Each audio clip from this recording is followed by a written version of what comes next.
কোরআনে কারিমে আল্লাহ তাআলা এও বলেছেন, লা ইন শাকারতুম লাযিদান্নাকুম, যদি তোমরা আমার শুকরিয়া আদায় করো, যা পাইছো এই পাওয়ার পর যদি শুকর আদায় করো, আল্লাহ বলেছেন নেয়ামত আমি বাড়ায় দিব।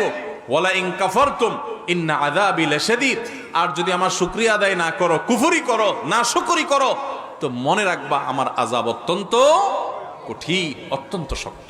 ভাইরা আমার, কোরআনে কারিমে বহু আয়াতে আল্লাহ রাব্বুল আলামিন এই শুকর সম্পর্কে বলেছেন। তায়াম্মুমের বিধিবিধান দিয়ে আল্লাহ তাআলা বলেছেন লাআল্লাকুম তাশকুরুন, তোমাদেরকে ওযু করতে না পারলে তায়াম্মুম বিকল্প ব্যবস্থা আল্লাহ তাআলা দিয়েছেন যেন তোমরা আল্লাহর শুকরিয়া আদায় করো। এবং আল্লাহ তাআলা বাতাস মানুষ উপকার দিয়েছেন, উপকারী বাতাস, সেটা বর্ণনা কোরআনে দেওয়ার পর বলেছেন লাআল্লাকুম তাশকুরুন, যাতে তোমরা সেই নিয়ামত পেয়ে আল্লাহর শুকর আদায় করো। এবং আল্লাহ রাব্বুল আলামিন কোরআনে কারিমে আমাদেরকে এই পৃথিবীকে বসবাসযোগ্য করে দিয়েছেন, সে বিষয়ে আলোচনা করার পর বলেছেন যে এত কিছু পাওয়ার পর কালিলাম মা তাশকুরুন, তোমাদের মধ্যে খুব অল্প সংখ্যক